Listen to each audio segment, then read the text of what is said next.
Bismillahirrahmanirrahim. Assalamualaikum warahmatullahi wabarakatuh. Pendengar dan pemirsa yang dimuliakan Allah Subhanahu wa taala, kita kembali bersama-sama mendengarkan isi kitab dari buku yang berjudul 3 serangkai dan 5 serangkai Tarekat Naqsyabandiyah Khalidiyah yang dikarang oleh Profesor Dr. Syekh Haji Jalaluddin. Judul kali ini, di manakah jalan mencari Allah atau menemukan Allah hingga sampai ke hadirat Allah?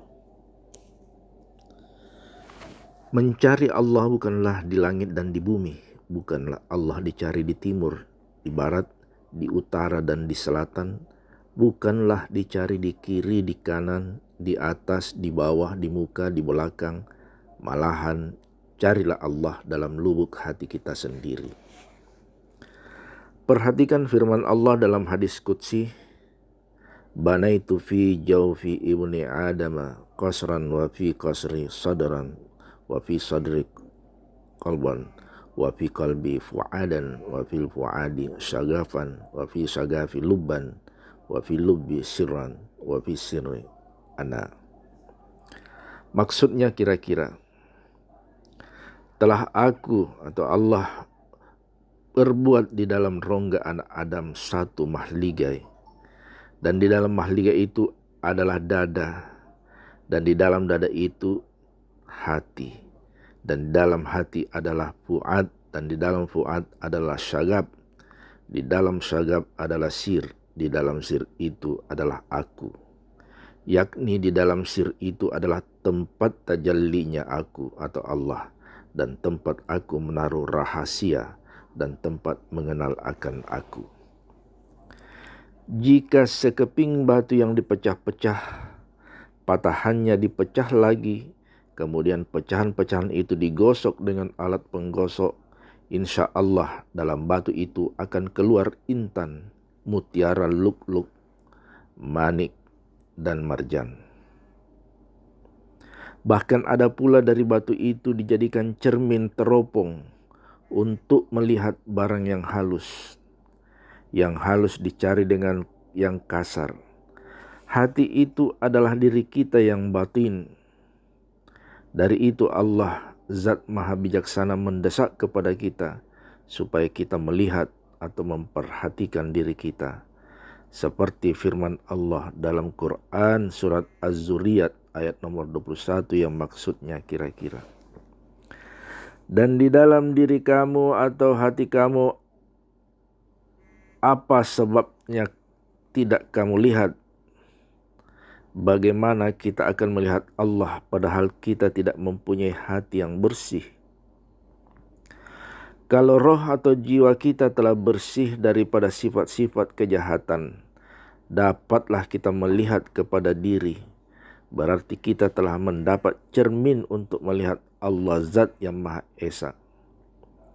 Sebaliknya kalau roh atau jiwa kita itu kotor, buta, berpenyakit, bernajis, berarti kita tidak mempunyai cermin untuk melihat kepada Allah. Hati yang diisi dengan mengingati Allah seolah-olah rumah Allah. Hati yang lupa kepada Allah ialah rumah setan dan iblis, tempat hawa nafsu yang jahat. Perhatikan sabda Nabi Muhammad SAW. Di dalam tubuh anak Adam atau manusia ada segumpal daging. Jika daging itu baik, maka baiklah sebatang tubuhnya. Dan yang dimaksud dengan daging segumpal ialah hati rohani atau tempat rahasia Allah. Hati yang dikatakan baik ialah kalau hati itu berkekalan atau berkepanjangan mengingati Allah. Sebaliknya hati itu jahat jika hati itu lalai atau lupa kepada mengingat Allah. Berikutnya, judulnya guris atau mat, cara membaca kalimah la ilaha illallah. Yang pertama, membaca la ilaha illallah 70.000 tebusan pribadi sendiri dari neraka. Guris atau mat pertama ini mulai dari bawah pusar naik ke kepala atau otak, melewati latifah nafsun natika, terus berbelok ke bahu kanan, kemudian kembali berbelok ke tengah-tengah dada menuju ke latifatul qalbi atau hati sanubari, tetap siap sedia mengatakan kalimat Allah, Allah. Itu cara membaca kalimat la ilaha illallah yang pertama. Kemudian membaca la ilaha illallah 70.000 kali hadiah kepada Nabi Muhammad SAW dan nabi-nabi yang tersebut dalam Al-Quran dan yang tidak tersebut dalam Al-Quran. Guris mat kedua ini mulai ditarik dari latifatul qalbi naik ke latifatul sir di atas susu kiri, berbelok ke latifatul khafi di atas susu kanan. Kemudian turun ke latifatul roh di bawah susu kanan dan selanjutnya kembali ke latifatul qalbi di bawah susu kiri. Sedangkan hati sanubari sudah siap sedia menanti dengan kalimat Allah, Allah. Ketiga, membaca lagi la ilaha illallah 70.000 hadiah kepada silsilah tarekat Naqsabandi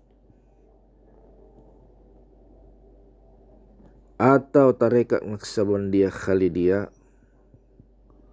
atau silsilah tarekat Qadariyah Naqsabandiyah. Guris atau mat cara yang ketiga ini yaitu dimulai dari latifatul qalbi, ditarik melintas ke latifatul roh di bawah susu kanan, kemudian naik ke latifatul khafi di atas susu kanan, melintas ke latifatul sir di atas susu kiri, lalu kembali turun ke latifatul qalbi di bawah susu kiri. Dalam hati sanubari sudah siap sedia kalimat Allah, Allah. 4. Membaca la ilaha illallah 70.000 dihadiahkan kepada ibu bapak dan orang-orang yang bersangkut paut dengan ibu bapak. Guris matnya atau keempat ini dimulai dari latifatul qalbi menuju latifatul roh di bawah susu kanan, kemudian ke latifatul qalbi di bawah susu kiri. Hati sanubari telah siap sedia menanti kalimat Allah. 5. Membaca lagi la ilaha illallah 70.000 dihadiahkan kepada segala orang yang kita zalimi atau aniaya.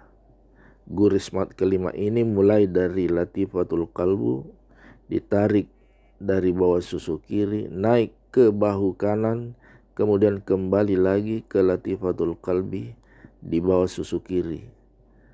Sedangkan hati sanubari sudah siap sedia menanti kalimat Allah. 6. Kita membaca lagi la ilaha illallah 70.000 hadiah kepada sahabat, kenalan dan guru-guru kita.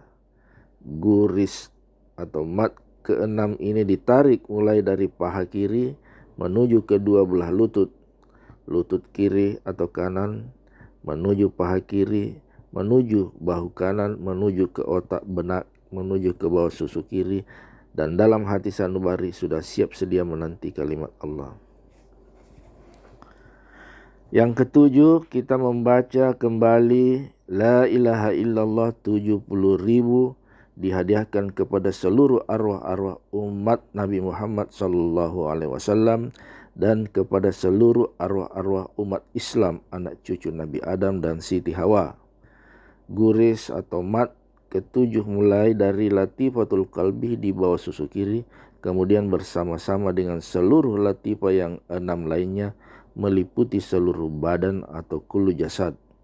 setiap zarrah atau atom seluruh badan kita berzikir membaca kalimat La ilaha illallah.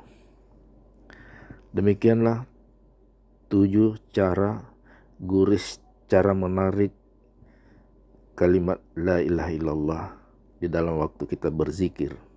Dan setiap khatam 70.000 itu kita tadi sudah menyebutkan untuk dihadiahkan kepada masing-masing tahapan. Dan bacaan 70.000 itu dicicil atau dihitung apabila sampai 70.000 kali, entah berapa jam, mungkin berapa hari atau berapa bulan, dan setiap sampai pada hitungan 70.000 itulah kita menghadiahkan jumlah itu kepada sesuai dengan urutan-urutannya tadi. Demikianlah isi daripada kitab 3 serangkai dan 5 serangkai Tarekat Naqsabandiyah Khalidiyah yang disusun atau dikarang oleh Profesor Dr. Syekh Haji Jalaluddin. Insyaallah kita akan lanjut ke buku isi buku 5 serangkai pada kesempatan berikutnya. Sekian, wabillahi taufik wal hidayah. Wassalamualaikum warahmatullahi wabarakatuh.